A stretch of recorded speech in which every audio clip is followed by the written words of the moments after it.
Que diferença é escutar uma descrição de uma experiência e viver a experiência em si? Só escutar a descrição pode até nos atrair, mas não dura muito, porque queremos experimentar, né? Experimentar aquela experiência que vai dar o total conhecimento. Quando preparava a meditação, me lembrava das inscrições que aparecem, não sei se vocês já viram, esses rótulos de produtos de alimentação, ou às vezes aparece também nos rótulos dos vinhos. Aí eu peguei, por exemplo, de um vinho que aparecia lá a descrição. Olha só o que aparece: vinho Chardonnay, visual límpido, brilhante, de média intensidade, amarelo palha, com reflexos esverdeados, olfato de média e baixa intensidade, fino, complexo, elegante. Não sei o que é um olfato elegante, mas notas de madeira, baunilha, abacaxi maduro, né? Cítrico, melão, maçã, floral, pera e damasco juntos. Dá para imaginar como é que seria esse negócio? Não sei. A gente imagina, mas eu quero experimentar. Quando eu experimento, eu consigo ver melhor. Eu conto tudo isso porque a experiência com Deus também podemos ver na vida dos santos, podemos ler uma biografia, podemos lembrar. Hoje é um dia bonito que temos o dia de São João Paulo II e é fácil lembrar de uma imagem sua quando vemos algum vídeo. Esteve aqui no Rio de Janeiro, isso é bacana, né? Tem dele aquela frase que se Deus é brasileiro, então o Papa é carioca, né? Que ele falou quando estava aqui e cativou o coração de todo mundo que estava lá no Maracanãzinho. Temos a vida dos santos, que escutamos como é que eles viviam, mas é diferente quando eu experimento, eu mesmo. Podemos até sentir atraídos, como eu dizia, também por uma vida de um santo, mas o melhor ainda é que eu animo vocês, que vocês coloquem em prática. E agora eu queria contar então, que é essa razão de tudo isso, contar então de uma enfermidade espiritual que impede de colocarmos em prática aquilo que mais vai nos causar um entusiasmo verdadeiro e duradouro, é que essa enfermidade prejudica. É a chamada tibieza, né? Que é uma espécie de preguiça espiritual que leva a pessoa então a afastar da prática cristã, porque é muito difícil, porque custa. A pessoa que teve talvez alguma experiência, mas agora abandona novas experiências e se abandona cada vez mais entregue aos prazeres do mundo, aos caprichos, ao fazer menos as coisas. Podemos ter essa experiência um pouco na nossa vida, porque nos entusiasmou um pouco em fazer o plano de vida, nos entusiasmou colocar em prática a missa com mais frequência na nossa vida, fazer uma leitura, mas aos poucos fomos esmolecendo. E isso é a abertura para que venha essa enfermidade tão perigosa. São José Maria faz uma descrição dessa doença espiritual.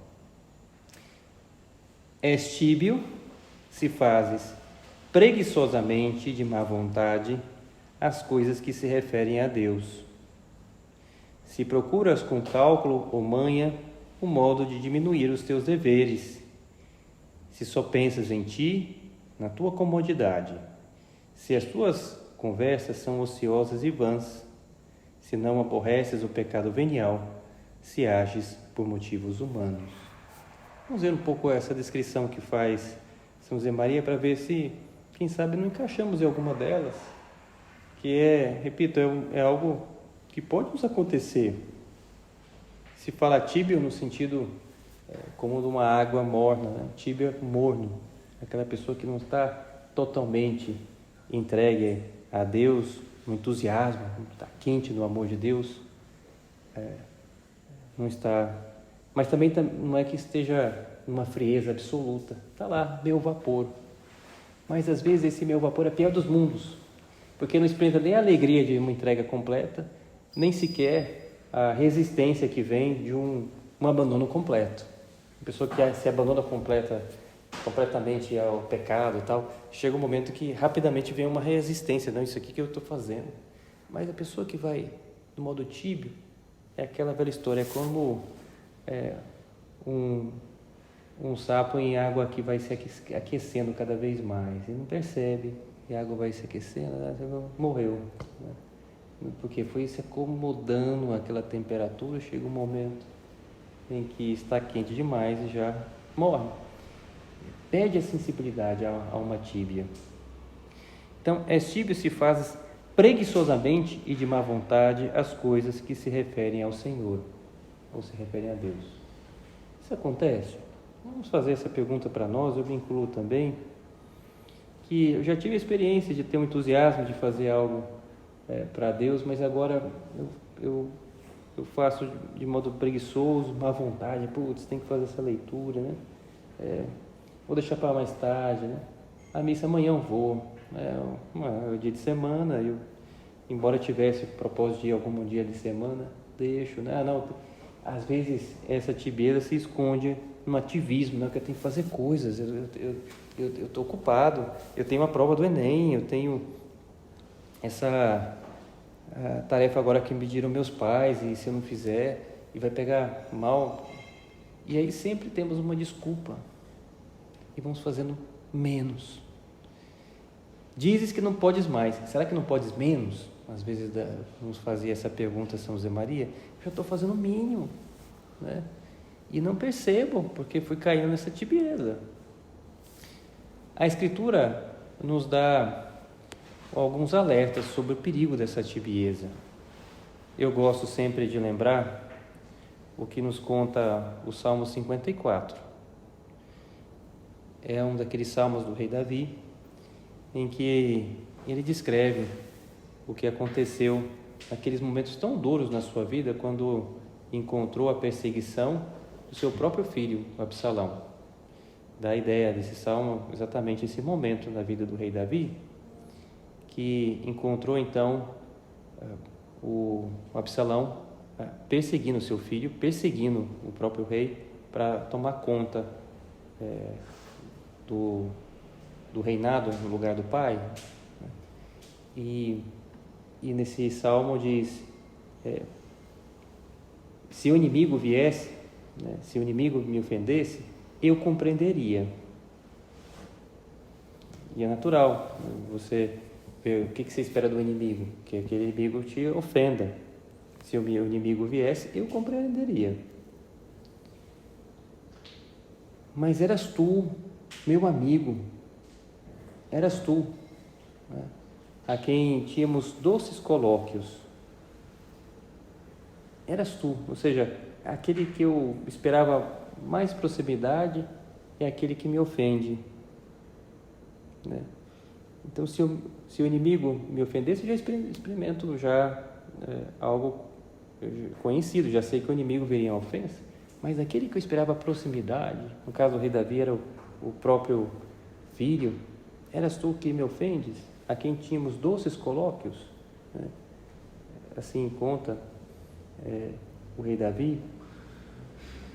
E é Deus que morreu por nós na cruz, tem todo o esforço, e nós lhe ofendemos. Isso é ofensa da alma tíbia, que experimentou certo amor de Deus, mas que nega veementemente, um descaso absoluto.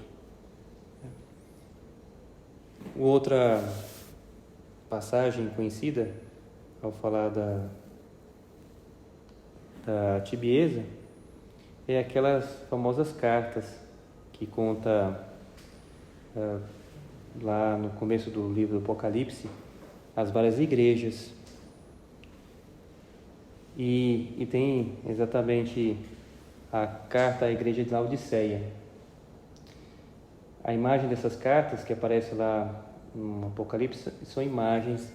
Cada igreja, uma carta enviada, são cartas das pessoas, na verdade. Aquela comunidade pode representar em imagem figurada a cada alma, em estágio que a alma se encontra em certo momento. E a carta à igreja de Laodiceia são as pessoas tíbias. Escreve o anjo à igreja de Laodiceia: assim diz o Amém, a testemunha fiel e verdadeira, princípio da criação de Deus. Conheço a tua conduta. Aparece Apocalipse 3. Você não é frio nem quente. Conheço a tua conduta. Não és frio nem quente. Oxalá fosses frio ou quente. Mas como és morno, nem frio nem quente, vou vomitar-te. Palavras duras, né? Frio nem quente, é o tíbio, é o morno. Vou vomitar-te. Era melhor que fosse até frio, se você estivesse super longe, pecador e tal. Porque tem chance de ser como Santo Agostinho, de voltar e uma conversão. Agora o morno nem tem aquela profundidade do pecado que ele faz ter uma reação contrária e chegar a uma conversão. Então ele fica na panela sendo esquentado até fritar. É o sapo que morre. É perigoso esse efeito, a gente não percebe, né? É o da alma tíbia. Conheça as tuas obras, não és frio nem quente. Oxalá fosses frio ou quente. Quem dera fosses frio ou quente, porque quente, no amor de Deus, ótimo. Eu quero a santidade. O frio até é melhor, porque pode ter uma reação contrária para esse desajuste do pecado na vida da pessoa, que a pessoa não quer isso mais e se converte. Mas como és morno, é o tíbio, nem frio nem quente, vou vomitar-te. Assim conta a Escritura. Não queremos a tibieza. Podemos dizer: Senhor, afasta de mim qualquer tibieza. Mas eu percebo que é um perigo verdadeiro. Pode me assolar, né? Deus, olhando aqui para o crucifixo, vendo como o Senhor morreu na cruz, sofreu tanto por nós, sentimos um desejo de não cair na tibieza. Mas é algo real que pode me assolar mesmo. E eu faço preguiçosamente o tíbio, nessa descrição de São José Maria, e de má vontade as coisas que se referem a Deus. Vou então cada vez mais fazendo com menos vontade e dando desculpa para mim mesmo pela situação, e vou me afastando de Deus. Se procuras com cálculo ou manha um modo de diminuir os teus deveres. Não, eu fazer a leitura, mas aqui meu relógio aqui é redondo aqui e tal, em vez de ser 10 minutos, é 9 minutos de leitura e tal. Eu me propus a fazer 10, mas, arredonda 9 dá 10, então, né? Vai dando desculpa para tudo, né? E fazendo menos, e tem então até uma espécie de cálculo, que vai se desculpando nesse cálculo que faz para si mesmo, para diminuir essa exigência. Será que eu já caí em algum desses cálculos? E assim vou me afastando de Deus? O Catecismo da Igreja Católica também nos dá uma definição da tibieza. O ponto 2094. Diz assim: a tibieza é uma hesitação ou uma negligência em responder ao amor divino, podendo implicar a recusa de se entregar ao dinamismo da caridade. Aí tem os seus sinônimos que dá o catecismo. A assídia ou preguiça espiritual chega a recusar até a alegria que vem de Deus e a ter horror ao bem divino. A pessoa vai se afastando tanto que parece que é um mal, todo aquele bem, aquele amor que Deus quer nos dar. O ódio a Deus vem do orgulho, opõe-se ao amor de Deus, cuja bondade nega, e atreve-se a maldizê-lo, como aquele que proíbe os pecados e inflige as penas. Parece que Deus sempre me coloca cargas, pesos, então eu não quero, né?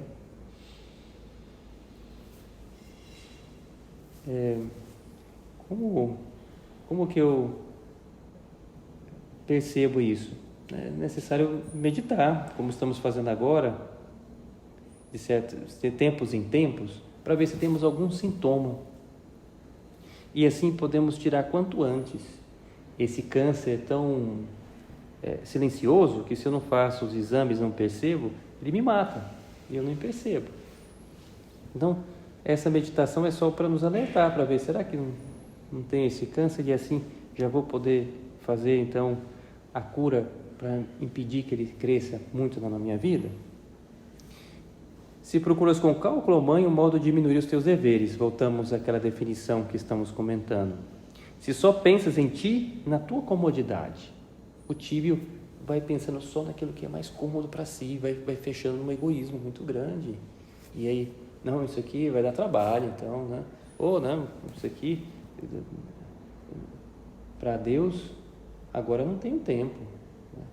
Mas acaba tendo muito mais tempo para os seus caprichos, perde tempo numa rede social e não percebe que gasta mais tempo com seus caprichos do que com as pessoas da sua casa, vai se isolando.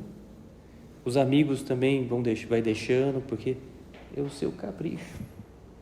Para quem namora, às vezes a desculpa é o namoro, que aí fica muito tempo no namoro, esquece dos amigos, esquece da família, de um modo desordenado. Por quê? Porque se o namoro é aquela namorada que me serve, então fica muito bom, porque eu me escondo nesse serviço que me presta a namorada. E aquilo me afunda cada vez mais. Se só pensas em ti, na tua comodidade. Sou capaz de vencer essa minha comodidade para servir os outros? Se não, quem sabe eu dei margem para uma pequena tibieza.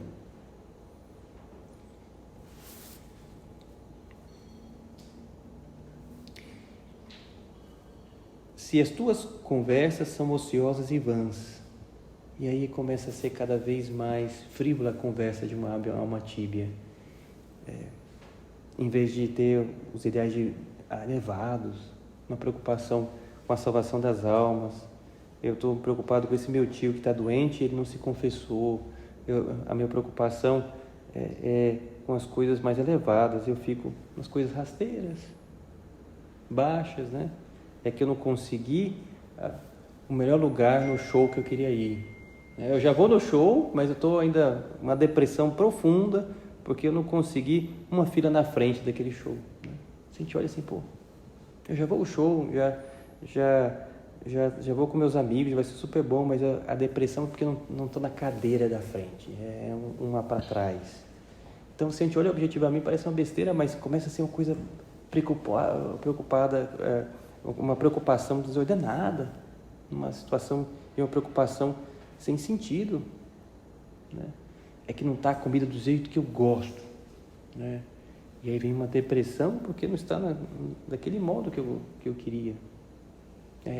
E aí vem então as brigas na família, e às vezes é porque estou tíbio. Se não aborreces o pecado venial e ages por motivos humanos. Pecado venial, sabemos, é aquilo que não me impede da comunhão. Então, não aborrecer o pecado venial é que eu continuo fazendo, não é grave? Então continuo. Então, eu vou me acomodando a uma ofensa a Deus. Nos retiros eu gosto de fazer essa imagem, de lembrar. O pecado venial não é algo sério, mas eu tenho que me preocupar. Numa analogia com uma cruz de Cristo, o pecado mortal seria aquele que crucificou Cristo, matou Cristo. Mas o pecado venial seria como aqueles espinhos na coroa que estava na fronte de Cristo, cheia de espinhos. E como incomodou aquela coroa de espinhos?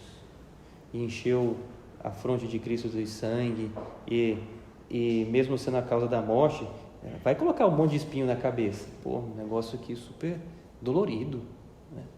E isso é um pecado venial. E é aquela alma que faz mesmo assim. Não, isso aqui não causa morte. Vai sangrar muito, vai doer, mas não causa morte. Então vou fazer. Isso é o pecado venial e que nós fazemos.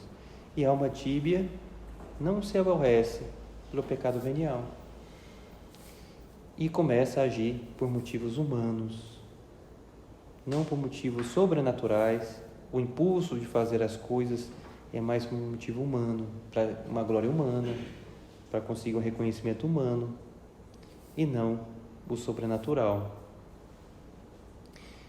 Beato Álvaro, que teve muita amizade com o Papa João Paulo II, tem uma carta que ele escreveu falando da tibieza. E ele dizia: que tristeza causa uma alma tíbia? Uma alma que teve labaredas de amor de Deus. De fato, a tibieza vem para aquela pessoa que teve já alguma experiência com Deus e deixou de continuar a ter aquelas experiências. Quem está numa recém-conversão ainda não tem chance de ter uma tibieza, porque está começando. É uma enfermidade própria daqueles que estão caminhando já. Mas continua. Uma alma que teve labaredas de amor de Deus, de zelo pelas almas. Um coração que experimentou as alegrias da entrega generosa e que começa a perder fogo. Perder calor pouco a pouco, até terminar na mais lamentável indiferença perante tudo o que não satisfaz o seu próprio egoísmo carnal ou espiritual. Isso é a descrição de uma hábil tíbia. Se eu não quero tibieza, afasta de mim essa possibilidade, me ajuda. E encontramos alguns remédios que eu queria brevemente comentar para nos ajudar. Recuperar o fervor do primeiro amor. Esse é o primeiro remédio. Lembrar aquelas coisas boas que eu fiz que me ajudaram. Aquele livro que eu li que me ajudou que me ajudou na minha conversão. Aquela passagem da Escritura que tocou o meu coração há tempos atrás. Resgatar da memória aquilo que eu lembro que me ajudou. E a alma tíbia vai ficando tão atrás na memória que até esquece. Mas eu posso tentar evocar a minha memória aquilo que me ajudou. Vejo anotações antigas que eu tenho e tento reavivar para voltar a ter essa experiência do amor de Deus. Aquilo que ajudou naquele momento, ajuda agora. Aquela boa leitura, aquela boa consideração espiritual, vai me ajudar a recuperar aquele fervor do primeiro amor.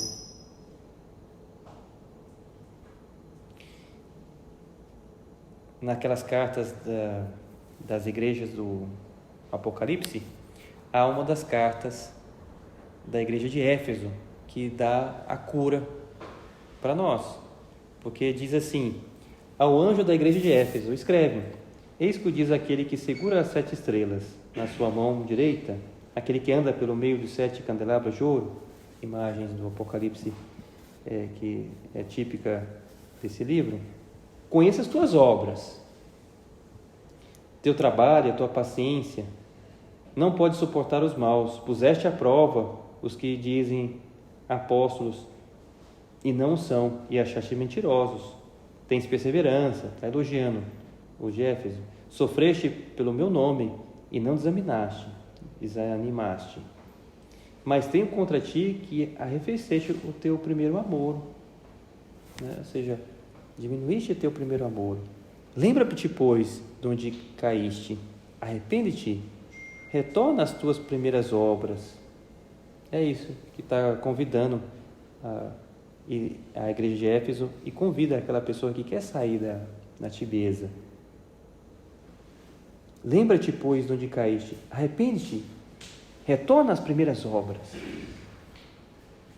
Senão virei a ti e removerei o teu candelabro do teu lugar, caso não te arrependas. Imagens do Apocalipse, mas nos ajudam. Tenho contra ti que arrefeceste o teu primeiro amor. Lembra-te, pois. Então, que eu me lembre. Na história de Israel, existe um livro que a gente pode pegar lá para ler. É um livro longo, no Antigo Testamento, mas é muito bonito. É o livro do Deuteronômio. É o livro da memória, que assim chamado porque Deus inspira a composição desse livro, que faz com que, ao ler o judeu, lembre de tudo que foi contado nos primeiros livros. Tudo aquilo que estava lá no Gênesis, no Êxodo, no Levítico, no Números, é retomado no Deuteronômio. Faz uma espécie de resumo. E sempre lembrando, olha, lembra que Deus te tirou do Egito. Lembra que você é pecador. Se você não tem Deus, vai ser uma desgraça mesmo. Sem pecado, com pecado, a vida é uma desgraça. Exatamente assim. Sem graça, desgraça. Né? Lembre disso. E então, vai se repetindo de uma forma ou de outra no Deuteronômio a importância de fazer memória das coisas boas que Deus fez, para que não se esqueça. Eu não sei nada em árabe, a não ser essa palavra que eu vou acabar de falar agora, né? Dizem que em árabe a palavra ser humano é Ha'al Insan, ou mais ou menos assim, que significa homem, ser humano, ou, no literal, aquele que esquece. O árabe chama ser humano como aquele que esquece. Eu gosto dessa definição, tem sabedoria por detrás. Nós nos esquecemos essas lembranças boas da nossa vida. Somos aquele que esquece. Quer dizer, se é aquele que esquece, é que também em algum momento lembrou, mas agora até esqueceu. Que eu me lembre, que eu não seja aquele que esquece 100%, mas eu quero me lembrar, recuperar aquele fervor do primeiro amor. Depois, generosidade. Se eu quero afastar qualquer tibieza da minha vida, eu tenho que ser essa alma generosa, que sente o impulso de dar menos e é generosa e dá mais. Não é assim em qualquer exercício de academia? Alguém começa a fazer exercício e sempre tem que ter um treino um pouquinho a mais daquilo que eu consigo. Você não tem crescimento. Se é um pouquinho a menos do que eu posso então fazer um super treino, mas eu nunca vou ter evolução, porque está sempre um nível abaixo. Vou ficar sempre levantando um quilo em cada mão, 1 quilo em cada mão. Isso já é 1 quilo de fisioterapia, não é de exercício, né? Agora, se eu quero, tenho que fazer um pouco a mais daquilo que eu posso. E aí, chego naquele nível, já aumento de novo. E assim, vou cada vez mais progredindo. A generosidade espiritual é uma coisa. Eu vejo que eu posso dar X, eu vou tentar dar X mais alguma coisa. Um pouco mais de tempo para Deus, um pouco mais de atenção na minha oração, um pouco mais na missa, uma missa a mais então na semana, um pouco mais, mesmo que venha resistência. Porque aí eu faço por amor a Deus e chega um momento que eu percebo, nossa, como foi bom. E aí é aquele treino que eu já consegui, aquele estágio eu já passo para o outro e assim por diante. Como é bom que eu vá cada vez mais nessa escola da generosidade, né? Generosidade que é premiada, aquela alma que faz por Deus, Deus devolve muito mais. Deus nunca se deixa ganhar em generosidade, diz São José Maria. Se eu sou generoso com Deus, Deus é muito mais. Se eu faço algo por Deus, Deus me faz 2 vezes em consolação, em ajuda. Eu faço 2 vezes, Ele faz 4, né? Sempre faz mais. Podemos experimentar na prática, na nossa vida, como que Deus é maravilhoso e nunca se deixa ganhar generosidade. Então fica aí a nossa mensagem, a mensagem de como recuperar a tibieza, recuperar aquele primeiro amor, fazendo memória, recuperando aquelas práticas que eu fiz que me tocaram o meu coração, generosidade, de querer fazer um pouco mais para Deus, e com essa dobradinha eu vou longe. Terminamos a nossa meditação e queria invocar a ajuda de Nossa Senhora. São José Maria dizia em caminho o amor à nossa mãe, o amor a Maria, que a gente pode pedir agora ao terminar nossa meditação. O amor à Mãe de Deus é como sopro que atiça em fogo vivo, uma brasa que está quase se apagando, se sopra o oxigênio que chega ali, faz com que aquela brasa vive e sai labaredas de novo daquilo que estava quase se apagando. E São José Maria toma essa imagem e diz: o amor à nossa mãe será como sopro que atiça em fogo vivo as brasas de virtude que estão ocultas sobre o rescaldo da tua tibieza. O amor a Maria. Quem sabe a gente pode começar já nesse processo, se eu noto alguma tibieza na minha vida, já a generosidade naquilo que eu faço por Maria. Generosidade no terço, generosidade em alguma oração à Nossa Senhora, para que Maria me resgate e me leve a ter essa memória de experiência de amor de Deus e sair para um processo de ciclo agora virtuoso de melhora e sair da tibieza. Né? Maria, me ajude, e eu quero mesmo, né, afastar qualquer tibieza da minha vida, que a Senhora então venha e me anime a ser essa alma cada vez mais generosa, essa pessoa que tem a generosidade no coração e vence qualquer tibieza.